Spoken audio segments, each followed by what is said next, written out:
어제 한동훈의 출마 선언이 있었습니다. 당대표가 되면 특검법을 무기로 삼아서 선배고 나발이고 무자비한 저주의 구판을 예고하고 있습니다. 정말 오만 독선의 극치를 보여주었습니다. 주권자 국민은 대통령의 통치력을 무력화할 것이라고 썸뜻한 선동을 펼치고 있습니다. 한동훈의 야망, 국가 사회와 안정 그리고 질서를 위협하고 자유와 민주주의를 심각하게 훼손하는 언행들이었습니다. 한동훈은 최상병 특검법을 추진할 것이라고 했습니다. 민주당과 똑같은 주장을 하고 있습니다. 자신의 목표를 위해 혼란을 야기하는 잔인한 모습을 보였습니다. 그는 공수처 수사 종결 여부와 무관하게 새로운 특검법을 발의하겠다고까지 했습니다. 이것은 내부 전선을 교란시켜서 집권 여당을 해체하겠다는 선전포고로 들릴 수도 있습니다. 한동훈의 좌파 이념 앞에서 윤 대통령의 국정 철학은 한동훈의 수단으로 전략되고 있습니다. 오직 자기 생각만이 최고선이라는 그 오만함을 보여주면서 사회 안정과 질서를 붕괴시키는 위험한 발상들입니다. 한동훈은 주권자 국민을 여러 차례 언급하고 있습니다. 주권자인 국민들이 들고 일어나야 한다. 윤석열 정부를 혼내야 한다는 등 선동으로 바로 주권은 국민에게 있다는 것을 강조하고 있습니다. 대통령과 정부에 대한 불신을 조장하고 대통령의 통치력을 약화시키려는 야비한 전략입니다. 왜 이런 자가 집권 여당 국민의힘 당대표가 된다고 할까요?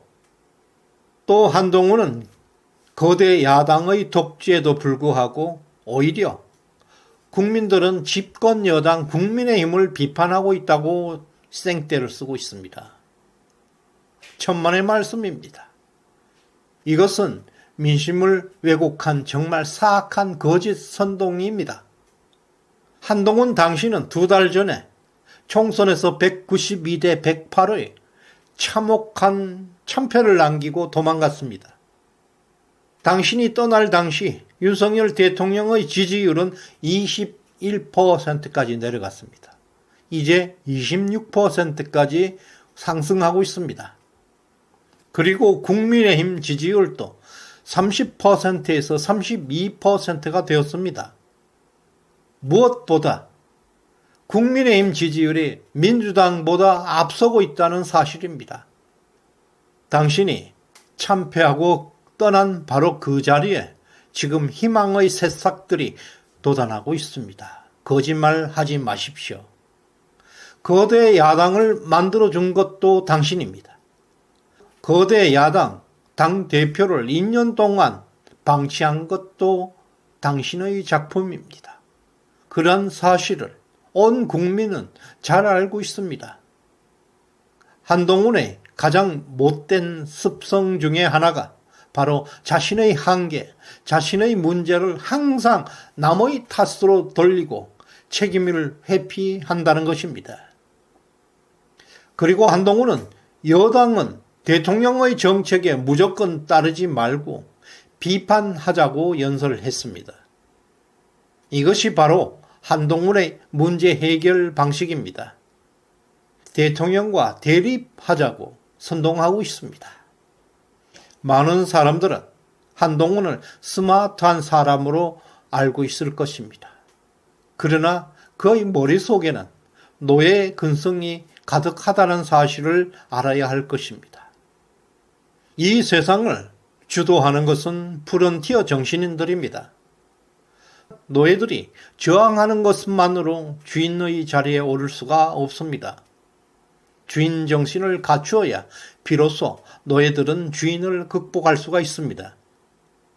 이와 같이 한동훈의 저항적 사고만으로는 윤 대통령을 극복할 수가 없습니다. 한동훈에게는 좌파들에게서 흔히 나타나는 노예 근성으로 가득합니다.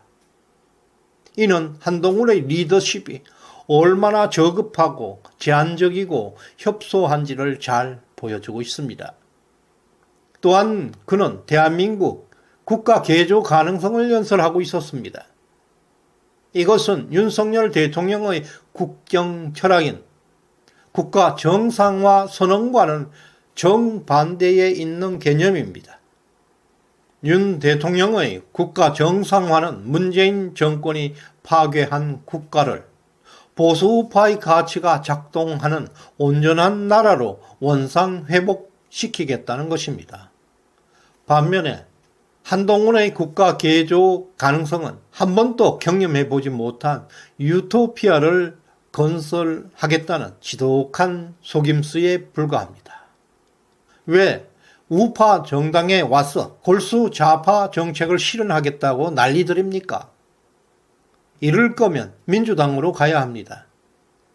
한동훈의 사고방식은 30년 전 학생 때 환상 수준에서 벗어나지 못하고 있습니다. 정말 위험한 전체주의적 사고를 가지고 있습니다. 지상천국을 만들려는 모든 시도는 비록 그것이 최고로 선한 의도에서 비롯된 것이라 할지라도 결국에는 지옥을 만들 뿐입니다. 어떤 특정한 목적을 실현하기 위해 사회 전체를 계획하려는 시도는 결국 그 목적이 달성되지 않고 시도하는 그 자체만으로도 반드시 자유의 종말을 초래하게 된다는 유명한 최고의 명언이 있습니다. 한동훈은 이와 같은 자유주의 바이블을 명심해야 할 것입니다. 자유주의가 오랜 역사를 거쳐서 호락호락한 이론이 아닙니다. 어제 한동훈의 출마 선언은 요란한 빈 깡통의 울부짖음이었습니다. 그에게 어떤 알맹이도 없었습니다. 공허한 골수 좌파가 대통령에 퍼붓는 저주의 구판에 불과했습니다. 한동훈의 한계를 극명하게 보여주는 것이었습니다. 아무리 훌륭한 사람일지라도 국가 전체를 유토피아로 만들겠다고 계획하고 설계하는 것은 불가능합니다. 한동훈 자신이 무슨 용 빼는 재주를 가졌기에 유토피아를 건설할 수 있다고 울부짖고 있습니까? 우리 우파들은 이런 선동권의 환상이 얼마나 허황된 것인지 그 사실을 분간할 수 있어야 합니다. 세상은 자생적 질서에 따라서 인간의 본성에 따라서 시대의 흐름을 담아서 그냥 흘러가는 것이 그것이 세계입니다. 한동훈 같은 인간이 개입하려는 순간 개인의 자유를 억압하게 되고 결국 지옥을 만들게 되는 것입니다. 한동훈은 국가 사회를 정치적 공학으로 설계하려고 합니다. 그것은 인간의 오만이고 교만이고 타락한 인간의 모습입니다. 한동훈의 정치는 국가를 불행으로 안내할 것입니다. 문재인 이상으로 위험한 인물입니다. 한동훈의 출마 연설을 듣고 한동훈의 가면 속에 숨어있는 내면을 보지 못했다면 이제 평론은 하지 말아야 합니다. 이러한 한동훈을 비판하지 못한다면 심각한 자기 모순, 자기 부정에 빠져있는 사이비 보수에 불과합니다.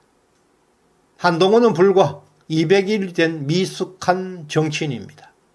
더구나 보수 정당에 전혀 어울리지 않는 심각한 좌파 이념으로 도배되어 있습니다. 아마도 그에게는 힘겨운 시간이 계속될 것입니다. 그 결정체가 바로 어제 출마 연설에서 명확히 드러났습니다. 빈 깡통의 요란한 저주, 거짓 선동의 진수였습니다. 한동훈의 마음속에는 윤석열 대통령에 대한 존중의 감정을 찾아볼 수가 없었습니다. 그것은 과거 사랑했고 존경했던 선배와의 이별의 아픔일 수도 있습니다. 한동훈은 가공할 거짓말로 인기를 누리고 있는 김어준을 따르지 말고 진정한 자유를 아는 사람 편으로 돌아오시길 바랍니다. 특히 어제는 한동훈에게 속았다는 분들의 댓글이 많았습니다. 그러나 그 속에서 큰 희망을 발견했습니다. 한동훈의 연설은 정말 불쾌했었지만 많은 우리 동지들이 한동훈의 정체를 알고 한동훈으로부터 대탈출을 시도하고 있었습니다.